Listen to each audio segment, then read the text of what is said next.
नमस्कार, मैं रविश कुमार। आप सबको पता ही है कि हमारा टीवी बीमार हो गया है। पूरी दुनिया में टीवी को टीबी हो गया है। हम सब बीमार हैं। मैं किसी दूसरे को बीमार बताकर खुद को डॉक्टर नहीं कह रहा। बीमार मैं भी हूं। पहले हम बीमार हुए, अब आप हो रहे हैं। आप में से कोई ना कोई रोज हमें मारने, पीटने और जिंदा जला देने का पत्र लिखता रहता है। उसके भीतर का जहर कहीं हमारे भीतर से तो नहीं पहुंच रहा है। मैं कोई डॉक्टर नहीं हूं। मेरा टीवी भी बीमार है। डिबेट के नाम पर हर दिन का यह शोर शराबा आपकी आंखों में उजाला लाता है या अंधेरा कर देता है। शायद आप इस पर सोचते ही होंगे। डिबेट से जवाबदेही तय होती है, लेकिन जवाबदेही के नाम पर अब निशानदेही हो रही है, टारगेट किया जा रहा है। इस डिबेट का आगमन हुआ था मुद्दों पर समझ साफ करने के लिए, लेकिन जल्दी ही डिबेट जनमत की मौत का खेल बन गया। जनमत एक मत का नाम नहीं है। जनमत में कई मत होते हैं, मगर यह डिबेट टीवी जनमत की वैरायटी को मार रहा है। एक जनमत का राज कायम करने में जुट गया है। जिन एंकरों और प्रवक्ताओं की अभिव्यक्ति की कोई सीमा नहीं है, वो इस आजादी की सीमा आपके लिए तय करना चाहते हैं। कई बार ये सवाल खुद से और आपसे करना चाहिए कि हम क्या दिखा रहे हैं, आप क्यों देखते हैं। आप कहेंगे आप जो दिखाते हैं हम देखते हैं, और हम कहते हैं आप जो देखते हैं वो हम दिखाते हैं। इसी में कोई नंबर 1 है तो कोई मेरे जैसा नंबर 10 है, कोई टॉप है तो कोई मेरे जैसा फेल है। अगर टीआरपी हमारी मंजिल है तो इसके हम सफर आप क्यों हैं? क्या टीआरपी आपकी भी मंजिल है? इसलिए हम आपको टीवी की उस अंधेरी दुनिया में ले जाना चाहते हैं, जहां आप तन्हा उस शोर को सुन सकें, समझ सकें, उसकी उम्मीदों और खौफ को जी सकें जो हम एंकरों की जमात रोज पैदा करती है। आप इस चीख को पहचानिए, इस चिल्लाहट को समझिए। इसलिए मैं आपको अंधेरे में ले जा रहा हूं। कोई तकनीकी खराबी नहीं है, आपका सिग्नल बिल्कुल ठीक है। ये अंधेरा ही आज के टीवी की तस्वीर है। हमने जानबूझकर ये अंधेरा किया है। समझिए, आपके ड्राइंग रूम की बत्ती बुझा दी गई है और मैं अंधेरे के उस एकांत में सिर्फ आपसे बात कर रहा हूं। मुझे पता है आज के बाद भी मैं वही करूंगा जो कर रहा हूं। कुछ नहीं बदलेगा, ना मैं बदल सकता हूं। मैं यानी हम एंकर, तमाम एंकरों में एक मैं। हम एंकर चिल्लाने लगे हैं, धमकाने लगे हैं। जब हम बोलते हैं तो हमारी नसों में खून दौड़ने लगता है। हमें देखते देखते आपकी रगों का खून गर्म होने लगता है। धारणाओं के बीच जंग है, सूचनाएं कहीं नहीं हैं भी तो बहुत कम। हमारा काम तरह तरह से सोचने में आपकी मदद करना है। जो सत्ता में है उससे सबसे अधिक सख्त सवाल पूछना है। हमारा काम ललकारना नहीं है, फटकारना नहीं है, दुत्कारना नहीं है, उकसाना नहीं है, धमकाना नहीं है, पूछना है।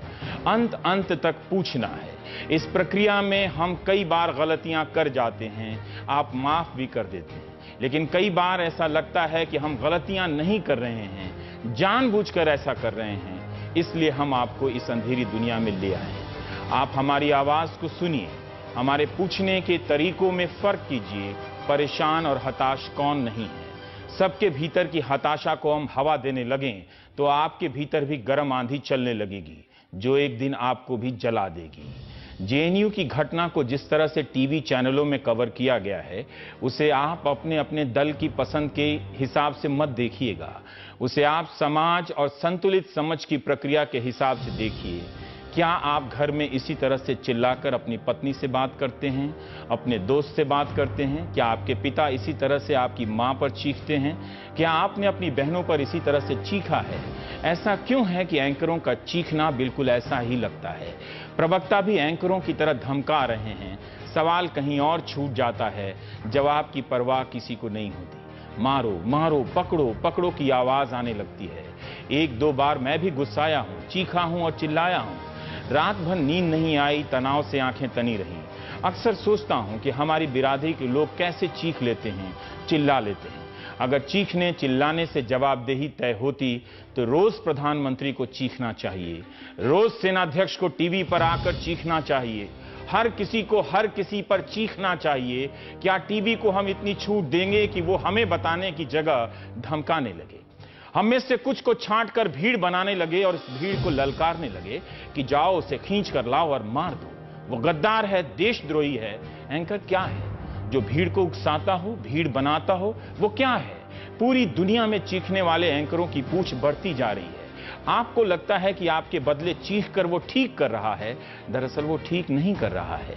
कई प्रवक्ता गाली देते हैं, मार देने की बात कर रहे हैं, गोली मार देने की बात करते हैं। ये इसलिए करते हैं कि आप डर जाएं, आप बिना सवाल किए उनसे सहमत हो जाएं। हमारा टीवी अब आए दिन करने लगा है। एंकर रोज भाषण झाड़ रहे हैं, जैसे मैं आज झाड़ रहा हूं। वो देशभक्ति के प्रवक्ता हो गए हैं। हर बात को देशभक्ति और गद्दारी के चश्मे से देखा जा रहा है। सैनिकों की शहादत का राजनीतिक इस्तेमाल हो रहा है। उनके बलिदान के नाम पर किसी को भी गद्दार ठहराया जा रहा है। इसी देश में जंतर मंतर पर सैनिकों के कपड़े फाड़ दिए गए, उनके मेडल तक खींच लिए गए। उन सैनिकों में भी कोई युद्ध में घायल हुआ है, किसी ने अपने शरीर का हिस्सा गंवाया है। कौन जाता है उनके आंसू पोंछने? शहादत सर्वोच्च है, लेकिन क्या शहादत का राजनीतिक इस्तेमाल भी सर्वोच्च है? कश्मीर में रोजाना भारत विरोधी नारे लगते हैं। आज के इंडियन एक्सप्रेस में किसी पुलिस अधिकारी ने कहा है कि हम रोज गिरफ्तार करने लगे तो कितनों को गिरफ्तार करेंगे। बताना चाहिए कि कश्मीर में पिछले 1 साल में पीडीपी बीजेपी सरकार ने क्या कितनों को भारत विरोधी नारे लगाने वालों को गिरफ्तार किया है, उनकी संख्या क्या है? वहां तो आए दिन कोई पाकिस्तान के झंडे दिखा देता है, कोई आतंकवादी संगठन आईसिस के भी। कश्मीर की समस्या का भारत के अन्य हिस्सों में रह रहे मुसलमानों से क्या लेना देना है? कोई लेना देना नहीं। कश्मीर की समस्या इस्लाम की समस्या नहीं है। कश्मीर की समस्या की अपनी जटिलता है, उसे सरकारों पर छोड़ देना चाहिए। पीडीपी अफजल गुरु को शहीद मानती है। पीडीपी ने अभी तक नहीं कहा कि अफजल गुरु वही है जो बीजेपी कहती है, यानी आतंकवादी। इसके बाद भी बीजेपी पीडीपी को अपनी सरकार का मुखिया चुनती है। यह भी दुखद है कि इस बेहतरीन राजनीतिक प्रयोग को जेएनयू में कुछ छात्रों को आतंकवादी बताने के नाम पर कमतर किया जा रहा है। बीजेपी ने कश्मीर में जो किया वो एक शानदार राजनीतिक प्रयोग है। इतिहास प्रधानमंत्री मोदी को इसके लिए अच्छी जगह देगा। हां, उसके लिए बीजेपी ने अपने राजनीतिक सिद्धांतों को कुछ समय के लिए छोड़ा, उसे लेकर सवाल होते रहेंगे। अफजल गुरु अगर जेएनयू में आतंकवादी है तो श्रीनगर में क्या है? इन सब जटिल मसलों को हम हां या ना की शक्ल में बहस करेंगे तो तर्कशील समाज नहीं रह जाएंगे, एक भीड़ बन जाएंगे। यह लोकतंत्र के लिए अच्छा नहीं है। बहरहाल, अब जब चैनलों की दुनिया में हर नियम धाराशाही हो गए हैं, पहले हमें सिखाया गया था कि जो भड़काने की बात करे, उकसाने की बात करे, सामाजिक द्वेष फैलाने की बात करे, उसके बयान न दिखाना है, उसका बयान न दिखाना है, न छापना है। अब क्या करेंगे जब एंकर ही इस तरह की बात कर रहे हों, प्रवक्ताओं को कुछ भी बोलने की छूट दे रहे हों? कन्हैया के भाषण के वीडियो को चैनलों ने खतरनाक तरीके से चलाया। बिना जांच किए कि कौन सा वीडियो सही है, उसे चला दिया गया। अब टीवी टुडे और एबीपी चैनल ने बताया है कि वीडियो फर्जी हैं। कुछ वीडियो में काट छांट है तो किसी में ऊपर से नारों को थोपा गया है। अगर वीडियो में इतना अंतर है तो यह जांच का विषय है। इसके पहले तक कैसे हम सबको नतीजे पर पहुंचने के लिए मजबूर किया गया? गली गली में जेएनयू के विरोध में नारे लगाए गए, छात्रों को आतंकवादी और देशद्रोही कहा गया। क्या अब कोई चैनल उन वीडियो की जवाबदेही लेगा? क्या अब हम एंकर उतने ही घंटे चीख चीख कर बताएंगे कि वीडियो सही नहीं है, विवादित थे? किसी में कन्हैया गरीबी से सामंतवाद से आजादी की बात कर रहा है तो किसी ने उसका हिस्सा काट कर दिखाया कि वो सिर्फ आजादी की बात कर रहा है। तो क्या आजादी की बात करना कैसे मान लिया गया कि वो भारत से आजादी की बात कर रहा है? हमारे सहयोगी मनीष आज कन्हैया के घर गए थे। इतना गरीब परिवार है कि उनके पास पहुंचे तमाम पत्रकारों को चाय पिलाने की हैसियत नहीं। उन्हें मुश्किल में देख मनीष कुमार वापस चले आए। इस गरीबी को झेलने वाला कोई छात्र नेता अगर गरीबी से आजादी की बात नहीं करेगा तो क्या उद्योगपतियों की गोद में बैठे हमारे राजनेता करेंगे? कन्हैया कुमार की तस्वीरों को बदल बदल कर चलाया गया ताकि लोग उसे एक आतंकवादी और गद्दार के रूप में देख सकें। एक तस्वीर में वो भाषण दे रहा है तो उसी तस्वीर में पीछे भारत का कटा छटा झंडा जोड़ दिया गया, फोटोशॉप नक्शा जोड़ दिया गया। फोटोशॉप तकनीक से आजकल खूब हो रहा है। यह कितना खतरनाक है। सोशल मीडिया पर कौन लोग समूह बनाकर इसे हवा दे रहे हैं? कौन लोग सबूत और गवाही से पहले उमर खालिद को आतंकवादी गद्दार बताने लगे हैं? उसे भी भागना नहीं चाहिए था, सामने आकर बताना चाहिए था कि उनसे क्या भाषण दिया और क्यों दिया।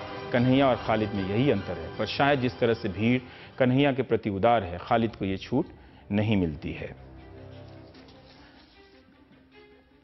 अब अगर उसका वीडियो फर्जी निकल गया तो क्या होगा? क्या वीडियो के सत्यापन का इंतजार नहीं किया जाना चाहिए? इसलिए हमने आज इस स्क्रीन को काला कर दिया है। हम आज आपको तरह तरह की आवाज सुनाएंगे। हो सकता है कि आप में से कुछ लोग चैनल बदलकर चले जाएंगे। यह भी हो सकता है कि आप में से कुछ लोग अंत तक उन आवाजों को सुनेंगे जो हफ्तों से आपके भीतर घर कर गई है। पहले हम आपको अलग अलग चैनलों के स्टूडियो में जो बातें कही गई हैं वो सुनाना चाहते हैं। सारी आवाज़ें तो नहीं मिली, लेकिन जो डाउनलोड हो सकी वो हम सुनाएंगे। नाम और पहचान में मेरी दिलचस्पी नहीं, क्योंकि हो सकता है कि ऐसा मैंने भी किया हो, ऐसा मुझसे भी हो जाए। पत्रकार तो पत्रकार, प्रवक्ताओं ने जिस तरह से एंकरों पर धावा बोला है वो भी कम भयानक नहीं है। कहीं पत्रकार धावा बोल रहे थे, कहीं प्रवक्ता, लेकिन पत्रकारों ने देशभक्ति के नाम पर गद्दारों की जो परिभाषा तय की है वो खतरनाक है। मेरा मकसद सिर्फ आपको सचेत करना है। आप सुनिए, गौर से सुनिए, महसूस कीजिए कि इन्हें सुनते हुए आपका खून कब खौलता है, कब आप उत्तेजित हो जाते हैं। यह भी ध्यान रखिएगा कि अभी तक कोई भी तथ्य साबित नहीं हुआ है।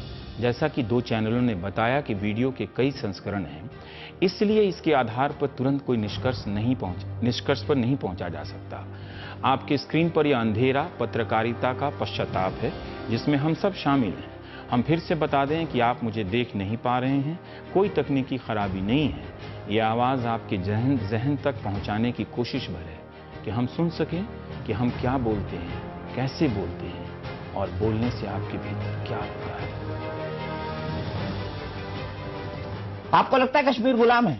आपको लगता है कश्मीर गुलाम है? बोलिए, जवाब दीजिए। मुझे लगता है कि मैं गुलाम हूँ। कश्मीर गुलाम है क्या? मुझे लगता है मैं गुलाम हूँ। इसका क्या मतलब है? और मुझे लगता है कि इस देश में हर एक वो इंसान गुलाम है। मुझे ये बताइए, भूख का जो भूखमरी से मर रहा है। डिटर्मिनेशन का क्या मतलब है? आप मुद्दे को डाइवर्ट नहीं कीजिए। मैं मुद्दे को डाइवर्ट नहीं कीजिए। भूखमरी की बात मत कीजिए। मैं बिल्कुल उसी की बात करूंगा, क्योंकि मैं उसी की बात करने के लिए आया हूँ। विरोधी नारे लगाते हैं, उनके मुंह से शोभा नहीं देते। आपके ऑडियो में कहीं मेरा चेहरा दिखा है? आप कहीं साथी कहीं मेरा नाम दिखा है? आप कहीं साथी है? चलिए दिखाइए। हमारे साथी नहीं है, हमारे साथी नहीं है। आपने और आप इस दावे के साथ कह रहे हैं आपने देश का नागरिक होने के नाते आपको जो है एक FIR करना चाहिए इनके खिलाफ। अगर आप देश का नागरिक करना चाहिए, ये FIR आपको करना चाहिए। मेरी जिम्मेवारी है। हाँ, तो आप करिए, आप करेंगे FIR।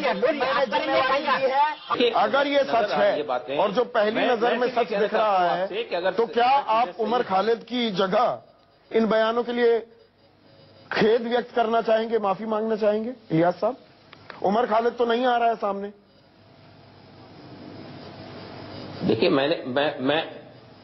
मैं आपसे ये कहना चाहता हूं, फिर ये कहना चाहता हूं बार बार कि हमारे नजदीक इस तरह की भाषा का इस्तेमाल नहीं होना चाहिए। लेकिन सवाल ये पैदा होता है, जो कानून का रास्ता है उसी रास्ते से हमें चलना चाहिए। हमारे देश में संविधान है, हमारे देश में न्यायपालिका है, हमारे देश में न्याय, तो उसी से तो भाग रहा है उमर खालिद। जुडिशियल सिस्टम है, उसी से तो भाग रहा है इलियास साहब। सामने आना चाहिए उसे।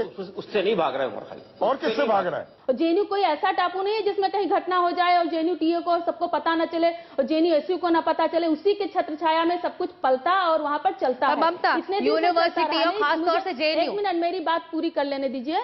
बात क्या है उस समय? नहीं, आप दूसरों पर सवाल उठा रही, मैं आपसे भी सवाल करना चाहूंगा। आप मेरा सप्लीमेंट्री सवाल सुनिए। ऐसा नहीं है वो आप सुनिए मेरा सवाल। जेएनयू खास नहीं, आप सुनिए मेरी बात पूरी कर ले दीजिए, फिर आपका सवाल। आप ये छात्र संघ का मंच नहीं बना सकती है ममता। ये आप एक नेशनल चैनल पर नेशनल डिबेट कर रही हैं, जो एक राष्ट्रीय संकट के तौर पर बना दिया गया। आप सुनिए मेरा सवाल, एक मिनट सुनिए मेरा सवाल, नहीं तो मैं आप बिल्कुल आप मेरा सवाल सुनिए ममता, आप मेरा सवाल सुनिए। मैं मानती हूँ कि है यूनिवर्सिटी खास तौर से ग्रांट प्राप्त करता है, जहाँ पर सबसे ज्यादा अच्छा माइंड पढ़ने आता है, वहाँ पर इस तरह राष्ट्रद्रोह की फसलें फल रही है, फूल रही है। यूनिवर्सिटी के छात्रों की स्थिति है जहां पर 15 छात्रों पर एक टीचर दिया गया है, जबकि देश की बाकी यूनिवर्सिटीज में 25 पर एक होता है। यहां इसलिए ऐसा रखा गया ताकि बेहतर ढंग से पढ़ाई हो सके। इसको मॉडल यूनिवर्सिटी बनाने का दर्जा दिया गया। इस पर आप अपनी जेब से प्रति टैक्स पेयर 3 लाख रुपए अदा करते हैं, ताकि इस यूनिवर्सिटी से अच्छे छात्र, अच्छे एकेडमिशियन, अच्छे विदेश सेवा में जाने वाले, अच्छे IAS बनने वाले छात्र निकल सकें। लेकिन अगर वो पाकिस्तान जिंदाबाद के नारे लगाएंगे राकेश सिन्हा, तो हम उनसे क्या उम्मीद करेंगे? मैं कह रहा हूं कि देखिए, अफजल गुरु को ग्लोरीफाई करना ग्लोरीफाई। तो उन्होंने तो शहीद कहा है पीडीपी वालों ने। तो मैं लार्जर डेमोक्रेटिक उनसे कौन सहमत है? तो लार्जर डेमोक्रेसी में इनको भी एडजस्ट कर लीजिए। आप जब उनको एडजस्ट कर मैंने क्या कहा? राजनीतिक दल रवीश जी मेरी बात का पूरा नहीं होने दे रहे हैं। उनके मुख्यमंत्री मेरी बात का पूरा नहीं होने दे रहे हैं। कोई भी संप्रभु राज्य अपने जमीन पर अफजल गुरु के पक्ष में नारा लगाने वालों को, पाकिस्तान जिंदाबाद करने वालों को बर्दाश्त नहीं कर सकता है। ये राष्ट्रवाद नहीं है। ये के अंडर में काम किया है, उनके साथ गठबंधन नहीं, वो उनको कोऑप्ट किया जा रहा है। आपने कोऑप्ट किया है कि उन्होंने आपको कोऑप्ट नहीं, उनको कोऑप्ट किया जा रहा है। चीफ मिनिस्टर, वो मुख्यमंत्री बनी थी जम्मू और आप डिप्टी सीएम बने थे। मैं कह रहा हूं, उसने आपको किया कि आपने उनको किया। You are more dangerous to this country than Maoist terrorists. I wonder who is funding you. Omar, stop. Omar, stop. And now you will have to stop and hear me. Otherwise, I'm going to cut your audio off if you don't stop. The point is simply this. The point is this. Someone's going to call your bluff, and we are calling your bluff tonight. Someone's going to name you as anti-national, and I'm naming you as anti-national tonight. Someone's got to say and question who's funding you, and I'm asking you today who's funding you. We in India allow ample space for a diversity of views, be it political and ideological, and Mr. Omar, you are not the only... एंकरों की गर्माहट और गैर जरूरी नकली देशभक्ति ने लोगों में भरोसा पैदा कर दिया कि अगर कहीं सीमा है तो स्टूडियो में, अगर कोई मुल्क है तो वो टीवी स्टूडियो है, अगर इस मुल्क को कोई बचा रहा है तो वो एंकर जो साबित होने से पहले सबको गद्दार कह रहा है, देशद्रोही कह रहा है। हम जानते हैं कि भारत में देशभक्ति के नाम पर देश प्रेमी जैसी घटिया फिल्में बन चुकी हैं और मदर इंडिया जैसी बेहतरीन फिल्म भी। मदर इंडिया की देशभक्ति हकीकत फिल्म की देशभक्ति से कितनी अलग है। एक मां अपने बेटे को मार देती है, एक सिपाही गोली खाकर वतन को अलविदा कह देता है। 18 तारीख को जेएनयू बचाओ रैली निकली तो 21 को रिफॉर्म जेएनयू के नाम से रैली निकलने वाली है। अब आप जो आवाज सुनेंगे दोनों पक्षों की रैलियों की आवाज है। पहले आप एबीवीपी की रैलियों की आवाजें सुनेंगे, फिर उसके बाद लेफ्ट और अन्य संगठनों की रैलियों की आवाज सुनेंगे। सुनिए कि एक घटना जिसके सबूत और तथ्य पर अभी कोई अंतिम फैसला नहीं आया है, लेकिन बात कहां से कहां पहुंच गई। इन आवाजों में कितना गुस्सा है। गुस्से से सोचने की शक्ति बंद हो जाती है।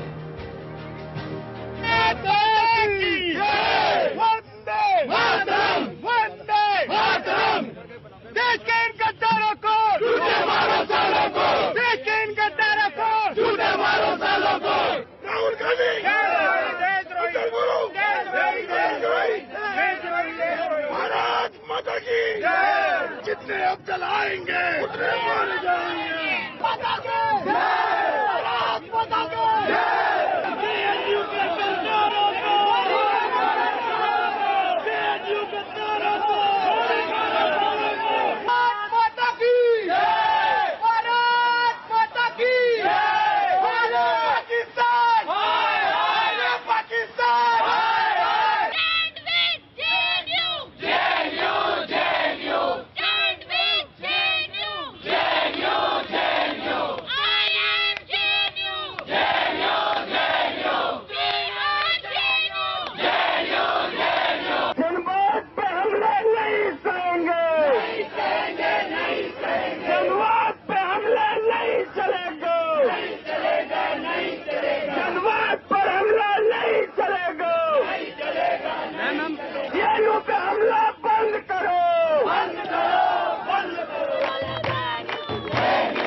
मैं आपको अंधेरे में ले आया हूं, आपका सिग्नल ठीक है। पटियाला कोर्ट में जो हुआ वो क्या था। वकीलों की एक भीड़ आई और पत्रकारों को पीट गई। वकीलों के साथ भी हाथापाई हो गई। सबने देखा मगर कोई गिरफ्तार नहीं हुआ।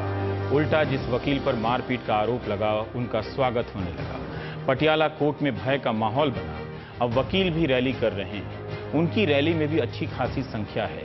सबने देखा कि वकीलों ने कोर्ट रूम में हिंसा की। अब वकील ही कह रहे हैं कि उन्हें बदनाम किया जा रहा है।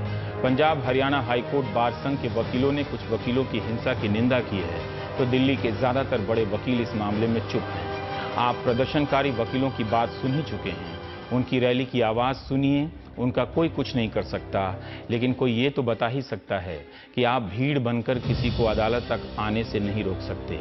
आप उनकी आवाज को सुनिए, सोचिए, कल अगर आप किसी सार्वजनिक मामले में फंस गए और वकील जज से पहले जज बन गए तो क्या होगा? क्या वकील तय करेंगे कि कौन देश के खिलाफ है? अगर वो एक के बारे में करेंगे तो एक दिन आपके बारे में भी तय करेंगे। सोनल, मैं कल यहाँ नहीं था, आप बता सकती हैं कि हुआ क्या, आपने देखा क्या था? रवीशी 1:25 के आसपास हम 2 बजे हियरिंग होना था, 1:25 पर हम सब कोर्ट रूम में वेट कर रहे थे। जैसे जनरली कोर्ट रूम होता है, बोरिंग पोस्ट लंच का एटमॉस्फेयर रहता है, खाली था एकदम, एंड कोई स्लोगनरिंग कुछ नहीं था। वहाँ पर जेएनयू के कुछ प्रोफेसर्स बैठे थे, हम थे, मीडिया का कंटिंजेंट था और कुछ लॉयर्स थे। रूम के भीतर? रूम के अंदर, मेट्रोपॉलिटन मैजिस्ट्रेट लवीन के कमरे के अंदर की बात है। ठीक है, वहाँ पर हम थे एंड वहाँ ऑल ऑफ अ सडन कुछ लोग आके बोलते हैं कि आप लोग कौन है, आप यहाँ पर क्यों बैठे हैं? ये जेएनयू नहीं है, ये आपका पाकिस्तान नहीं है, आप पाकिस्तान वापस जाइए। ये आपका पाकिस्तान नहीं है? ये आपका पाकिस्तान नहीं है, आप पाकिस्तान वापस जाइए। ये उन्होंने टीचर्स को बोला। फिर उन्होंने मेरी तरफ टर्न करा और उन्होंने कहा कि क्या आप जेएनयू के स्टूडेंट हैं?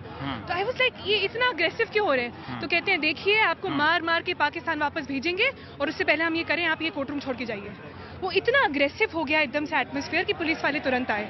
उन्होंने टीचर्स को तो एस्कॉर्ट, प्रधानमंत्री चले गए थे, वो आपको भी कह रहे थे कि मार मार के, उनको लगा कि मैं जेएनयू स्टूडेंट जैसी दिखती हूँ या जो भी है, उनको लगा होगा। वो बहुत ही, मतलब आप उनसे बात नहीं कर सकते, वो इतने अग्रेसिव थे। क्या वो वकील थे क्या? वो उन लोगों ने काले कोट पहने हुए थे, मुझे इतना पता है। वो वकील थे कि नहीं थे, आई डोंट नो। कन्हैया पे हमला क्यों हुआ? कोई हमला नहीं हुआ उसके ऊपर। क्यों नहीं? वो अंदर मीडिया ने देखा था, मीडिया क्लिपिंग दिखाया उसकी। मीडिया नहीं, सबने देखा। अगर वो कोर्ट परमाइसिस के अंदर घुस के हिंदुस्तान मुर्दाबाद के नारे लगाएगा, मेरे ख्याल से कोई वकील क्या, कोई मीडिया वाला, कोई भी नहीं सुनेगा इस चीज को। कोई नारे नहीं लगाए, वो तो पुलिस के साथ कोर्ट में पेश होने उसके साथ अगर आप मीडिया, आप लोगों को आप सारी न्यायालय के डिसीजन पे भरोसा है तो आपको उस चीज का इंतजार। आप सारी मीडिया वहीं थी जब गेट के ऊपर, गेट नंबर 2 के ऊपर इनके भेजे हुए लड़के काले कोट के अंदर कन्हैया जिंदाबाद, अफजल गुरु जिंदाबाद के नारे लगाए, जब भी तो आप लोग वहीं थे। आप उसको क्यों नहीं दिखा रहे? इसके अंदर वकीलों ने भी नारे लगाए गए थे। भारत माता की जय बोलना, कोई वंदे मातरम, भारत में कोई बुराई नहीं है इसमें। ऐसे ही तो वो लोग नारे लगा रहे थे, तो उसमें आप हिंदुस्तान में रहकर कोई, उन्होंने हमला किया है, उन्होंने माइंड डाइवर्ट करने की कोशिश करी गई थी, उसमें वो सफल हो रहे हैं। आगे भी आप लोग फिर ऐसे ही हमला करते रहेंगे? देखो, अगर मैं क्या, इस देश का कोई भी नागरिक अपने घर के अंदर हिंदुस्तान मुर्दाबाद के नारे नहीं सुनेगा। भारत माता की जय थी और हमेशा रहेगी। तो आप लोग ऐसे आगे भी हमले करेंगे? वो अगर हमें हिंदुस्तान के बारे में कुछ भी बोल के उकसाएंगे और हमें मारेंगे तो हम उल्टा जवाब जरूर देंगे। मतलब ये है कि कोर्ट के अंदर जाने से पहले इंसान अपनी सिक्योरिटी के बारे में अपने लिए करा के चले। देश का दुश्मन जाने से पहले 100 बार सोचेगा।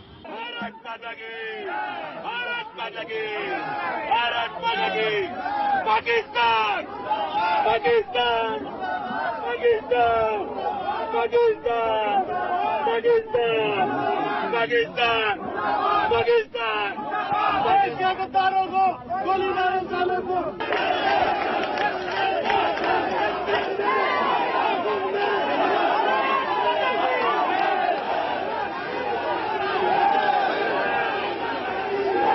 अतुल हट यार।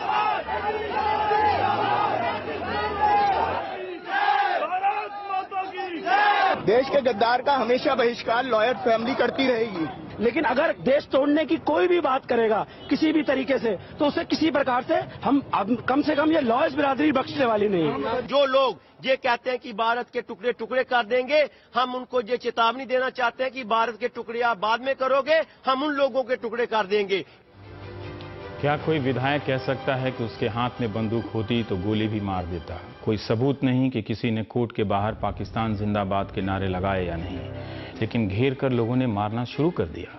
ओपी शर्मा को पुलिस कमिश्नर ने छूट दे दी, बाद में उनसे भी पूछताछ हुई, गिरफ्तार किया गया और जमानत पर रिहा भी। ओपी शर्मा की भाषा कई लोग बोलने लगे हैं, नारे लगने लगे हैं, बैनर लेकर लोग चलने लगे कि घर घर में घुसकर मारेंगे।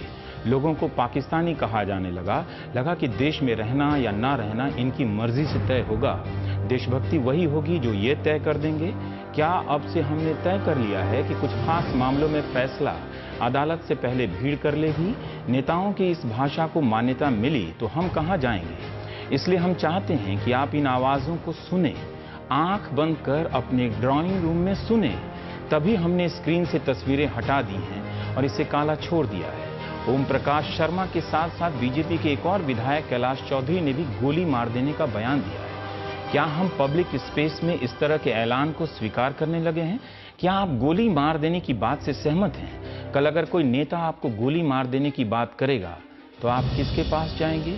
अगर हमारी पत्रकारिता से आपका खून खौलता है तो आप एक गलत पत्रकारिता को प्रोत्साहन दे रहे हैं। आपको तो बीपी होगा ही, हमको तो टीबी हो ही चुका है। अगर बंदूक होती तो मैं गोली मार देता। अभी भी? हाँ, कह तो रहा हूं। अभी भी गोली मार देते? कह तो रहा हूं। तो फिर आप में और किसी क्रिमिनल में क्या फर्क है? नहीं है तो ठीक है, जो क्रिमिनल का जो होता है वो मैं भुगतूंगा, ना जाऊंगा, जेल जाना हो जेल चला जाऊंगा। क्या ये क्रिमिनल एक्टिविटी नहीं है? है। ये क्रिमिनल एक्टिविटी आपकी निगाह में है, मेरी निगाह में नहीं है। ऐसा राहुल गांधी जो इन लोगों के बीच में जो जहां पर भारत माता के मुर्दाबाद के नारे लगते हो और पाकिस्तान जिंदाबाद के नारे लगते हैं, उनके कार्यक्रम में जाकर अगर खड़े होते हैं, ऐसे देश के, मैं कहता हूं राहुल गांधी जैसे लोग, जिसको ये सब कांग्रेस के लोग राजकुमार कहते हैं, मैं तो कहता हूं ये देश का द्रोही है, देश का गद्दार है। ऐसे देशद्रोही को फांसी पर होना चाहिए, देशद्रोही को सजा होनी चाहिए और गोली शूट कर देना चाहिए। बिल्कुल तब तक जारी रहेगा जब तक जेएनयू में पढ़ने वाले देशद्रोही विद्यार्थियों को जेल का रास्ता नहीं दिखाया जाता है। आज 9 तारीख को जिस दिन ये देशद्रोही नारे लगे थे, उस दिन राहुल गांधी ने अपने ट्वीट पे लिखा था कि ये इनके खिलाफ कार्रवाई होनी चाहिए, और जिस दिन कार्रवाई शुरू होती है उस दिन वो दोगलेपन की राजनीति करते हैं और आके उन गद्दारों के बीच में बैठते हैं और कहते हैं कि इन विद्यार्थियों का शोषण किया जा रहा है, और ऐसे जो छात्र संघ का अध्यक्ष है कन्हैया को का नाम रिहा किया जाए, इससे बड़ा देशद्रोह और कुछ नहीं हो सकता। और मैं भारत सरकार से, हम विद्यार्थी ये भी निवेदन करते हैं कि जो भी राजनीतिक का रोटी सेक रहा है इस पे और आके विद्यार्थियों का समर्थन कर रहा है, जो देशद्रोही नारे लगा रहे हैं, देशद्रोही गतिविधियां विश्वविद्यालय में फैला रहे हैं, उन नेताओं के ऊपर भी राजद्रोह का मुकदमा करके जेल भेजा जाए। और नेता, हम विद्यार्थी पूरे देश में इस तरह का तांडव करेंगे कि देशद्रोहियों को भारत से छोड़ के बाहर जाना पड़ेगा। भारत माता की जय। टीवी अगर एक को देशद्रोही गद्दार घोषित कर सकता है तो यकीन जानिए वो आपको भी, आप दर्शकों को भी एक दिन समूह में बांधकर गद्दार घोषित कर देगा। बिहार के बेगूसराय का कन्हैया आतंकवादी घोषित कर दिया गया है। अदालत ने अंतिम फैसला नहीं सुनाया है। पत्रकारिता में हमें सबको सिखाया गया है कि साबित होने से पहले हम कथित का इस्तेमाल करेंगे, जैसे हत्या में कथित रूप से शामिल। हम सब ने इस परंपरा को कब का छोड़ दिया। अब आरोपी कोई नहीं है, एंकर की अदालत में सब सजा याफ्ता हैं। कभी बीजेपी अपराधी है तो कभी कांग्रेस अपराधी है, कभी आप अपराधी हैं। टीवी चैनल अब एंकरों के हाथ का खिलौना बन गए हैं। वो महीनों तक गंद फैलाते हैं मगर एकाध मौकों पर अच्छा काम करके महान बन जाते हैं। अचानक लोग उनकी वाहवाही करने लगते हैं, अचानक आप हमारी वाहवाही करने लगते हैं। सोशल मीडिया में एंकरों के समर्थन या विरोध में आंदोलन जैसा चलने लगता है। हम सूचना के सिपाही कम रह जाते हैं, उन नारों के खिलाड़ी बन जाते हैं। उमर खालिद का नाम है कि उसने भारत के खिलाफ बर्बादी का नारा लगाया। उसके पिता भी कहते हैं कि उसे सामने आना चाहिए, लेकिन मीडिया ने उसके पिता से भी कहा कि बेटे की करने की आप गवाही दीजिए, माफी मांगिए। हम क्लीन चिट नहीं दे रहे हैं, लेकिन क्या किसी के पास ठोस सबूत है?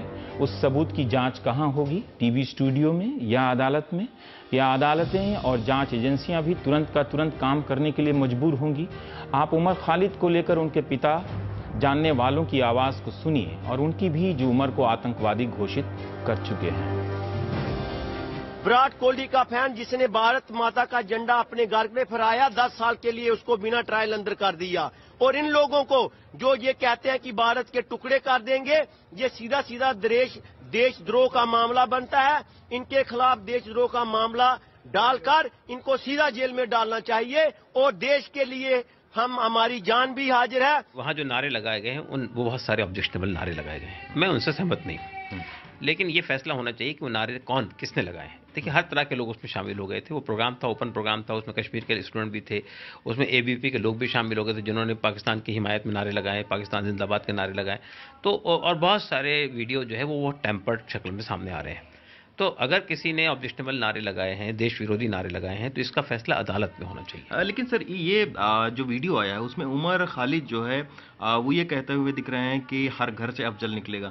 इसको किस तरीके से आप देखते हैं? नहीं, मैंने आपसे ये कहा है कि हम उन नारों को सब्सक्राइब नहीं करते हैं, उससे सहमत नहीं उन नारों से। उमर खालिद मेरा जूनियर है। आपका जूनियर है? अच्छा। मैंने हिस्ट्री में है, मैं जो है, लेकिन वो एक दूसरे ऑर्गेनाइजेशन से बिलोंग करता था, मैं एक दूसरे ऑर्गेनाइजेशन में बिलोंग करता था। हमारा भी डिफरेंसेस भी था, लेकिन जिस तरीके से उमर खालिद को टारगेट किया जा रहा है, उनके पिताजी का मीडिया में ट्रायल हो रहा है कि आप बोलिए कि आपके बेटे के लिए आप शर्मिंदा है कि नहीं, ये बहुत ये भी पूछा गया, ये भी कहा गया कि आप मैं टीवी नहीं देखता इसलिए मुझे और जिस तरीके से, क्योंकि उस ऑर्गेनाइजेशन में उमर का नाम 7वें नंबर पे आता है, हाँ, उसमें सिर्फ एक आदमी उमर को टारगेट किया जा रहा है जस्ट बिकॉज, और कहा जा रहा है कि वो पाकिस्तान का एजेंट है, जैश ए मोहम्मद के साथ उसका कनेक्शन है। आज न्यूज़पेपर आया है कि 15 यूनिवर्सिटीज में वो इस तरीके का प्रोग्राम करने वाला था। ये बेकार से झूठ है। हम लोग 5-5 साल से हम उमर को देखें, he is a Marxist Leninist. There is no point in this kind of फिजूल का गैर जिम्मेदाराना बयान। उसने बयान दिया है, उसको कह रहे हैं कि वीडियो है उसका जो पाकिस्तान के जिंदाबाद और भारत के टुकड़े हो जाए। एकदम बकवास बात है, उसमें कोई पाकिस्तान के जिंदाबाद ना है। हाँ, लेकिन कश्मीर को लेके, हाँ, उसके साथ मेरे भी बहस है। कश्मीर को वो लोग मानते हैं कि ऑक्युपाइड टेरिटरी है। हाँ, ये तो अमेरिका भी मानता है, बहुत सारे देश मानते हैं। सोशल मीडिया हमारी राजनीति का वो नुक्कड़ है जहां पहले से कुछ लोग तैयार रहते हैं। ये अपने दल की तरफ से बैटिंग करते हुए सिर्फ दूसरे की गेंद पर छक्का मारते हैं। घटना हुई नहीं कि हर बात में दलाल गद्दार लिखने लगते हैं। व्हाट्सएप के जरिए लोग कविता तक लिखकर अपनी भावनाओं को, इन बातों को पहुंचा चुके हैं। गद्दारों को मारने के लिए कविता दोनों तरफ से लिखी गई और बांटी गई। ट्विटर पर अभद्र भाषा में देशभक्ति तय करने का जो खेल चल रहा है, उसके पीछे सिर्फ एक राजनीतिक मकसद है। ये गाली देकर आपको डराते हैं, बदनाम करते हैं, अफवाहों से माहौल बनाते हैं कि कोई मार ही डालेगा, फैलाते दहशत हैं और कहते हैं कि देशभक्ति है। कुछ गालियों को हम पढ़ भी नहीं सकते। मैं आप दर्शकों से पूछना चाहता हूं कि कहीं आप तो ऐसी भाषा का इस्तेमाल नहीं करते हैं? क्या आप किसी को जानते हैं जो ऐसी भाषा का इस्तेमाल करता है? अगर आपको ये लोग सही लगते हैं तो अगली बार से महंगाई, नौकरी, बेरोजगारी जैसे मसलों के लिए इन्हीं के पास चले जाइएगा।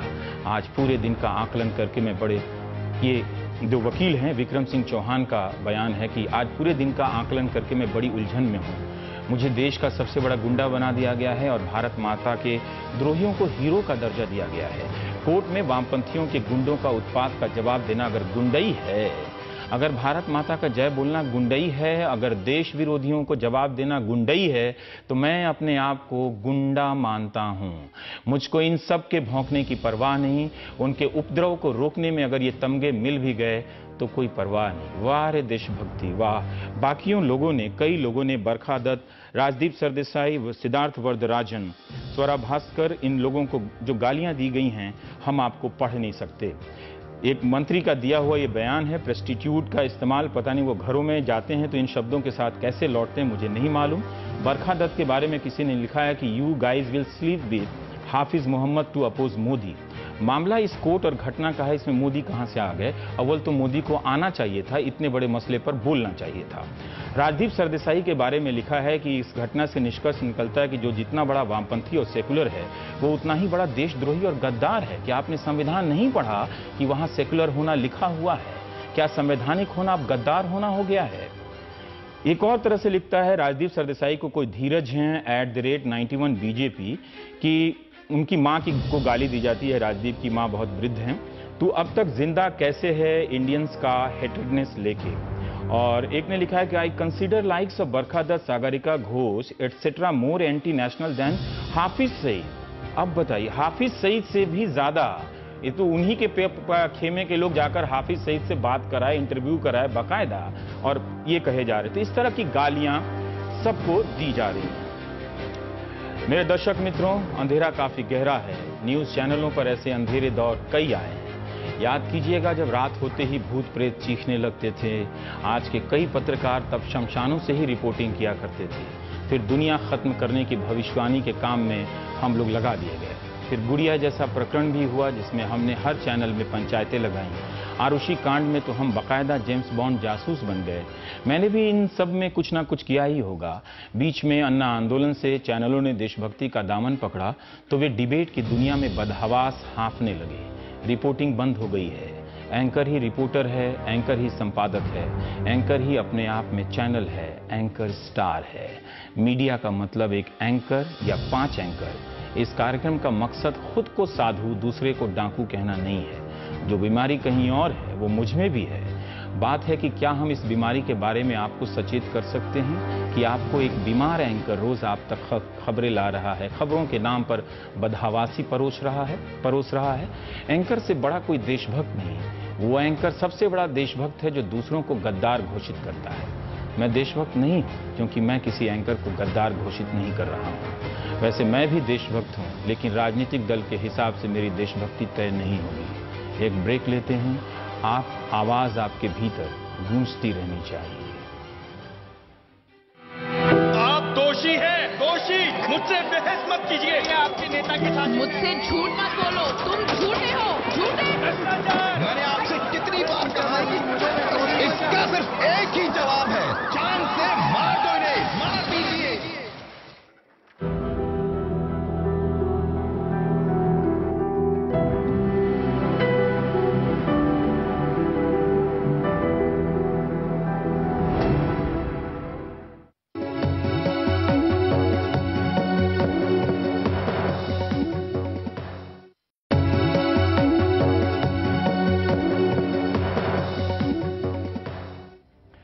आज़ादी हमें 15 अगस्त 1947 को आखिरी बार के लिए नहीं मिली थी। लाखों लोग आज भी तरह तरह की आज़ादी के लिए संघर्ष कर रहे हैं। कोई कांग्रेस से ही देश को आज़ाद कराना चाहता है, तो कोई संघ से देश को, कोई गरीबी से देश को आज़ाद कराना चाहता है, तो कोई पुलिस राज से गरीब आदिवासियों को आज़ाद कराना चाहता है। आज़ादी कोई स्थायी और निर्जीव वस्तु नहीं है। इसकी तरलता हमें मजबूर करती है, प्रेरित करती है कि हम इसे संभाले रखें, इसके लिए लड़ते रहें। हम आपको एक नज्म सुनाना चाहते हैं, ध्यान से सुनिएगा, फोन को रख दीजिएगा, एक एक शब्द को ध्यान से सुनिएगा। शायद आवाज की दुनिया में ये नज्म कुछ सुकून पैदा कर सके। उज़ैर ई रहमान ने इसे रचा है और उनकी बेटी साइमा ने आवाज दी है। साइमा को दिल्ली वाले जानते हैं, वो रेडियो की एक मुकम्मल और मकबूल आवाज है। जब शोर शराबा हो जाए तो कुछ शांत आवाजों की तरफ बढ़ चलना चाहिए। आप इस आवाज को भी सुनिए, उन नारों से कितना अलग होगा। आजादी की बात यहां भी तो है। Long years ago, we made a tryst with destiny, and now the time comes when we shall redeem our pledge, not wholly or in full measure, but very substantially. At the stroke of the midnight hour, when the world sleeps, India will awake to life and freedom.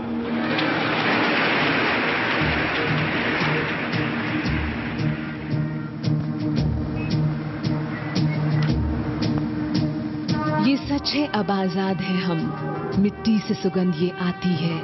ऐ जान से प्यारे हम वतनों, अभी काम बहुत कुछ बाकी है।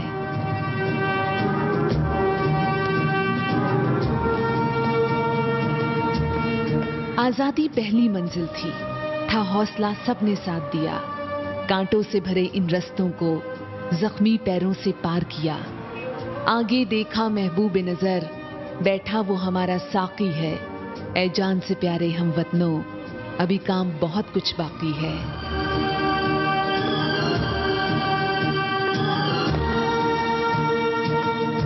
जब ढोल नगाड़े बजते थे, हम जूझते थे बंद कमरों में। मंसूबों पर मंसूबे थे, गांवों के वो हों या शहरों में। हम थके नहीं, बढ़ते ही चले कि आगे हमारा साथी है। ऐ जान से प्यारे हम वतनों, अभी काम बहुत कुछ बाकी है।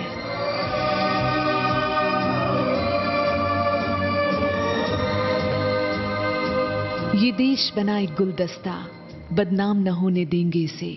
मजहब के नाम पे बांटने का जो काम करे बस रोको से। गर शुरू हुई खाना जंगी, फिर काहे की आजादी है।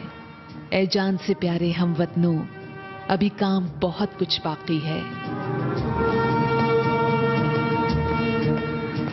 बस एक गुजारिश है तुमसे, जब कदम उठे हर कौम हो साथ। भूले मजहब और जाति को, दिल देश में हो हाथों में हाथ। तब पता चले इस दुनिया को, यहाँ अब भी नेहरू गांधी हैं। ऐ जान से प्यारे हम वतनों, अभी काम बहुत कुछ बाकी है।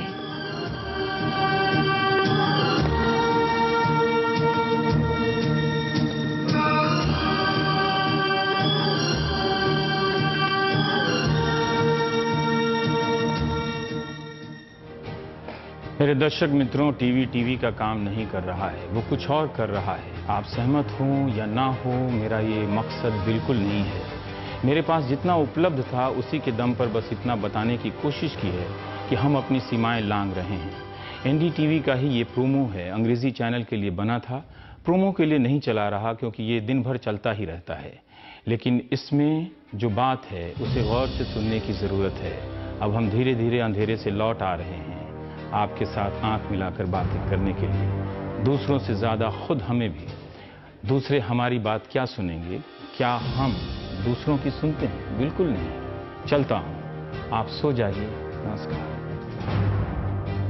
They say the zero is nothing unless it connects the dots and the real story emerges. Unless it captures the truth. They say the camera never lies. Unless it is the essence of India, of diversity and tolerance. Unless it reveals the wealth of nations and silences the barrel of a gun. Unless it reflects the sadness in the eye of the tiger as forests disappear. In fact, the dot is the center of your universe and of ours.